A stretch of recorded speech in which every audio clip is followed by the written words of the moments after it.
Paya paya waindiseka iwewe uchiti ndiri rovaini asi ndazoriwana basa.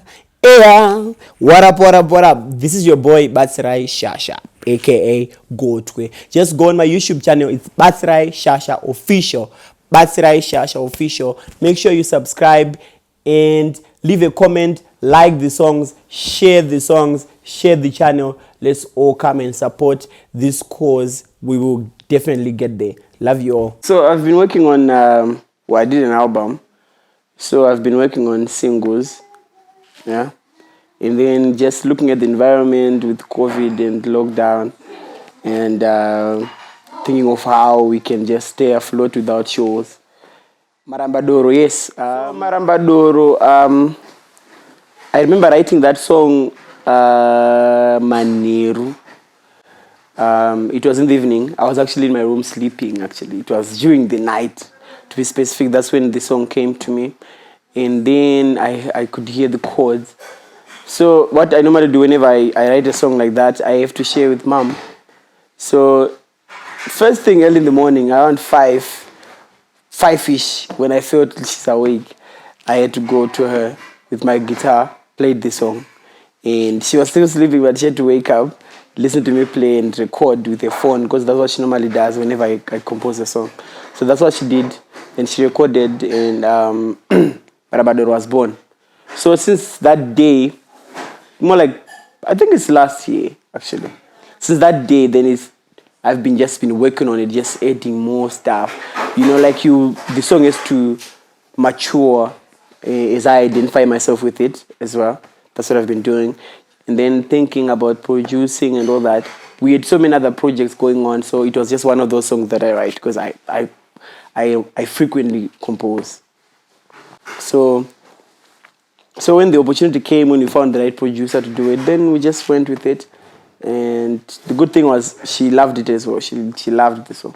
So then we went to the studio and we started working on it. She was also helping me with lyrics, vocabulary, shona yacho, some words, they have to be on point. So she was helping me, and then we did the thing. Marambadoro was born. The producer is Oscar Chamba. The aim of that song was specifically not alcoholism as such, but just those things that people can drown in, anything that can get you drunk, because it's not only alcohol. Drunk in the sense that you get lost. You let that thing just, clog your mind. Well, the idea, normally, like, what I was driving at with the song was the fact that these choices, we are making them out of being pressured by some people that we normally trust. Then they lead you down that path, whether it's alcohol in its actual sense, that is actually alcohol, or it's just something else that can get you off track. And then before you know it, you are drunk, you are lost in it, and you don't even know how to help yourself. So it could be a behavior, it could be a habit, it could be a drug, it could be anything that can just get you off track. Hence, Shamari wandirasa, iwe wandisiya mukanwa mampere. So there's the element of disappointment there, whereby I'm trusting you, but then you just leave me. But then I'm the one who's now suffering, and you're just gone. But it's really, it was coming from a place of someone who is completely lost. They're kind of looking for help. That's why at the end I had to start calling my mom, my uncle. Like that you've come to a realization that you can't help yourself now. You need help. If it was a gospel song, then I was going to call on God. But we just had to speak to almost everyone. And the mom and the uncle is representing anyone who can come and help. Shamwari wandirasa iwe wandisiya mukanwa mamupere endea. Yo, what up? This is your boy Batsi Shasha, aka Gotwe. Just go to Sublime Studio Africa and subscribe. These guys are amazing. They're doing amazing work in our industry. Go and subscribe and share their content. It's on YouTube, Sublime Africa Studios. Boom!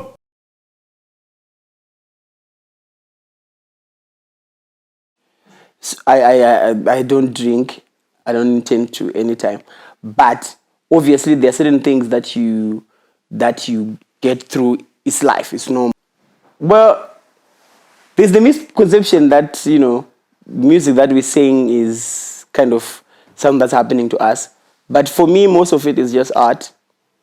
It is a way of how I'm relating with life around me and how I'm viewing it mostly. It could be something that is totally divorced from what's going on at that moment. Well, as a musician, obviously, I look around the things that are affecting the people around me. I'll say it is so a social commentator.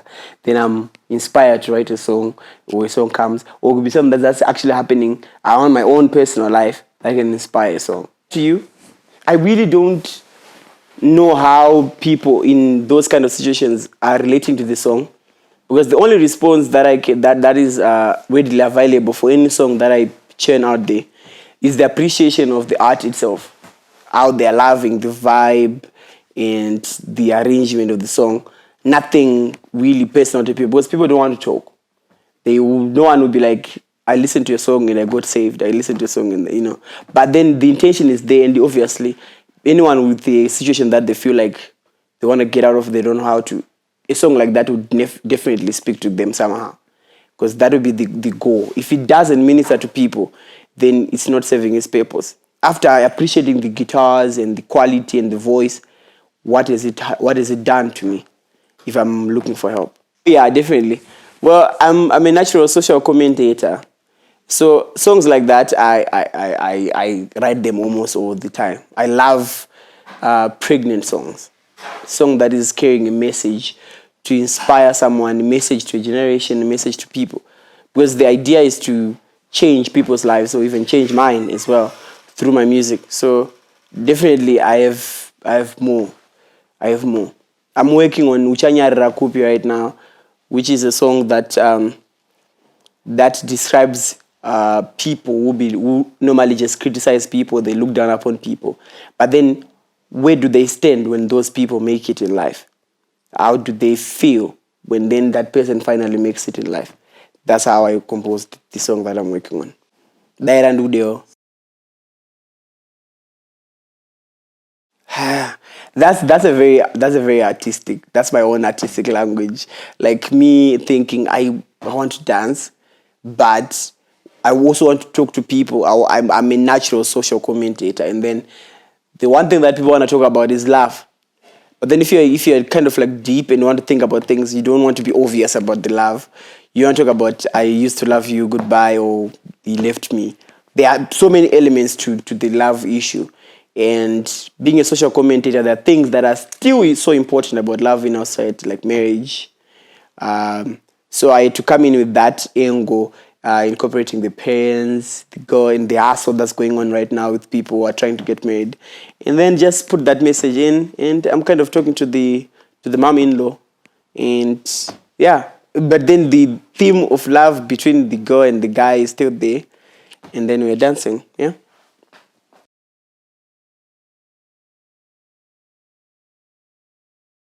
My own marriage. Oh yeah, people are really, they're inquisitive about my status. Well, I'm 25 years old. I'm very single and very satisfied. Um, like I think whenever someone says I'm taken, they should be talking about marriage, right? Because these relationships right now, they're just like all over the place. You know what I mean? Yeah, they expect you to have some girl, but if you don't intend to get married to them in the actual sense of value, societal value, then they are not talking about a relationship. You are looking, you're searching.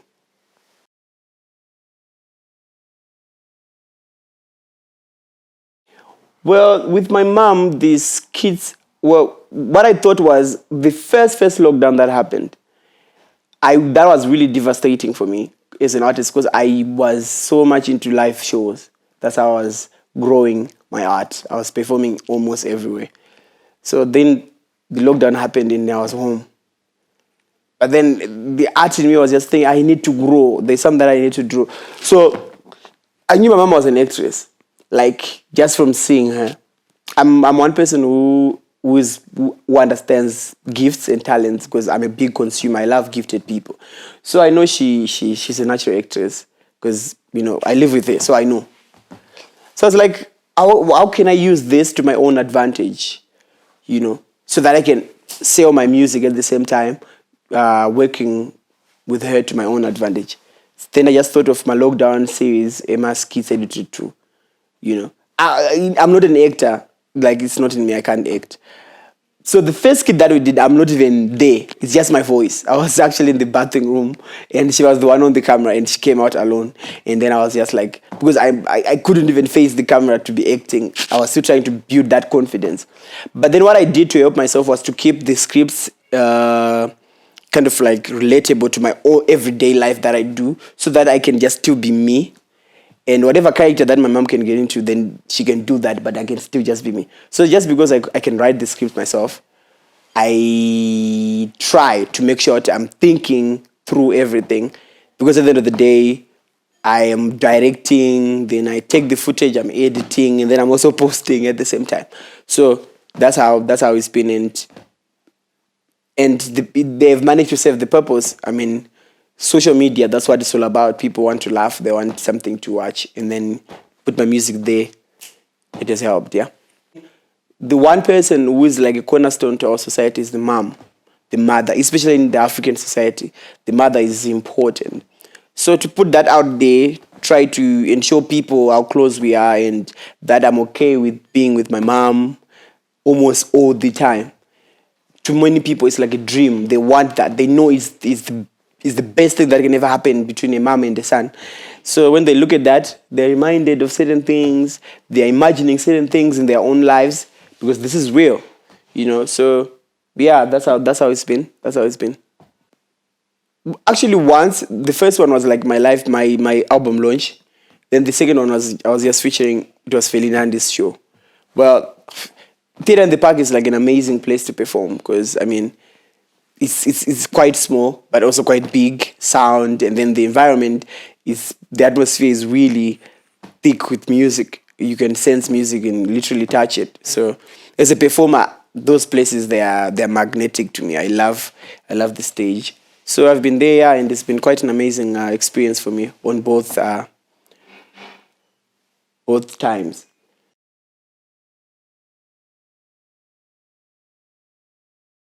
Well, from right now, my fans should expect a whole new me.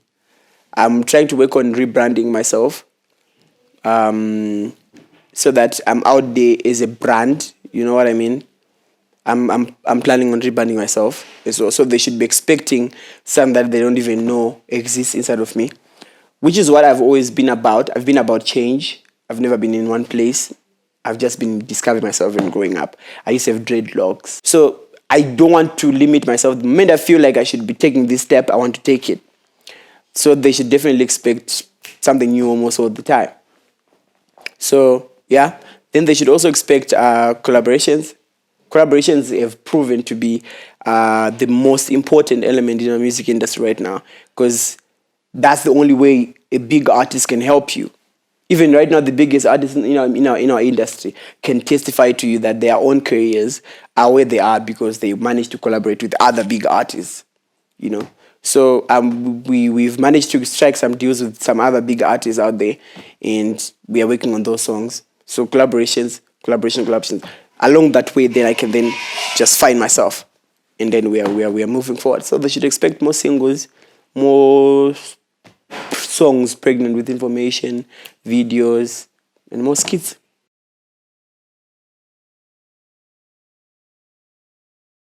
Now I know who does what. If I have a song, I know exactly who's going to relate better with that song, with that vibe, and I can go there with the knowing my intention. Because we've gone to good producers with a very bad song, like this producer can't even relate to that sound. Because I mean, there is a lot of me coming out in different ways. So the producer has to find his own way of relating with me. So sometimes when you go to a producer, you want to have the creative control, and then you're telling him, this is what I'm picturing in my head, this is what I want. And then because he's a producer, he's not going to argue with you. He's going to do what you want, but then it's not his area of expertise. But then if you're working with a producer and then it's not his area of expertise, you're not going to expect the best. But then that journey that we've done with producers, now we know. If I've got a song like this, definitely look for this kind of producer. If I've got a song like this, definitely go to this producer. It works. Then there are some producers who are even frank. They'll tell you, like, I don't want to do this.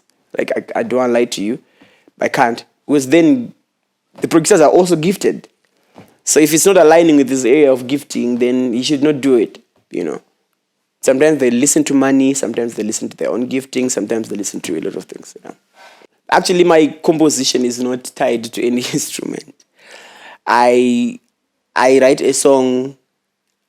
It's very hard to explain. I should say songs come to me. I just end up singing. But most of the times I don't have an instrument in my hand at that point in time. They come at a place where I'm not even expecting. You know what I mean? Maybe I'm just driving or I'm just eating. Then I start singing in my head. What I've done is I managed to identify myself with many instruments. Then they are like in my system. So a song just comes, it identifies itself with whatever instrument in my head. When I'm holding the instrument, I already know this song is guitar, it's acoustic. This song, it needs a mbira. This song, it needs a piano. This song, it doesn't need any of those. It just needs to have a producer, and I sing to him. You know what I mean? So that's I don't really sit down. I got into some competition. They were teaching me how to write songs, pen and paper. Then you start thinking. It was quite tough. It was very, very tough because then they'll give you time and all that. But yes, I survived. Well, Mono was my first producer, I should say. I did 2 songs with him. Well, I loved working with him. He's a guru. He's like, he knows music. And then he's also an academic. So people are like that, they really understand what they're doing. And then he's got so much experience. He's been in the industry for more than 30 years right now. So he's got experience. He's got experience both as a recording producer and then as a performing artist. I got to his studio when he was working on a song, and then I just gave him an idea of what I thought the vocals should be sounding like. And I started singing, and then he was interested in how I was singing. And they was like, I need that. I need that vocal that you're doing. Get in the booth. And then I got in the booth and then I recorded. Then that's how I kind of got, you know. The song, he was doing that song for his 50th anniversary, I think. Yeah. You know, the Naka Nenazia Piko Naka. Yeah. Naka Yandisha Siandei Ipiko. Yeah, that one. But it was like a session with him. Like, that was my song, and we'd already arranged it. He was doing some lockdown sessions, and most people just going there. I was like, oh, I should go. He says, like, please come. One day, Sweet Fingers is like a bro, a very, very, very, very interesting character. I love him myself. He's gifted. He's like a gifted producer, and his family. He comes here whenever he wants to disappear as well. He can just disappear, you know, and then you have to chase him down. But he's been the most consistent producer that I've worked with. He values the relationship that we have outside of music, and I also value that relationship because sometimes it's like I'm like calling him, then he's like, yeah, I know, I'm coming to the project. Then I'm like, no, I'm not calling about the project. Are you okay? How are you? For you, you know what I mean? We have managed to create that kind of a bond, and then he's managed to spend so much time with me to understand my own gifting as well, the pressure points to my singing. He knows what he wants to get out of me. So if I'm to sing a song to him, it's like, give me another one, give me another one. Give me another one. When he says, I want to do this song, he knows exactly what he's going to bring out the best out of me in that song, which is what I'm thinking every producer should be able to do. At Trust, I also worked with him. He's an amazing guy. Trust Saminde is the best. He's a wizard guitarist. He's a producer who taught himself how to produce. He's a serial entrepreneur. So he's got so much wisdom and understanding of almost everything of life. So with music, he can tell you a lot. He worked with, he did my song called Pore Pore. He did my song called Kumba Kwedu. He did my song called Amai. He was working on those songs and it was amazing. I mean, they're always touring with Mkompa. So he got settled in his place. And then he's producing, and I was like, yeah, let me go there. On that album, Pore Pore, I also worked with Munya. Matarusi was around, but then he's producing. You understand that vibe, that sound? Yeah. Then I also worked with Alicia's, the young man in town. Yeah. On that album as well, yeah. And my contact details, well, people should find me on Facebook, Batsi Shasha, that's my page. People should go on to Instagram, at Shasha Batsi. They should go on YouTube, Batsi Shasha Official. Yeah, basically that's it. I'm also on TikTok, Batsi Shasha. We just talk about everything and everything. I love to talk, so I just said, well, TikTok, let me just do it. It's like a mental trash can for me. Shamwari wandirasa iwe wandisia mukanwa mamupere.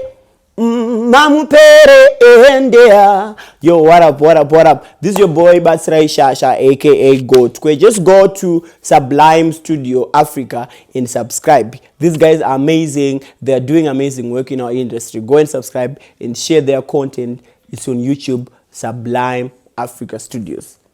Boom!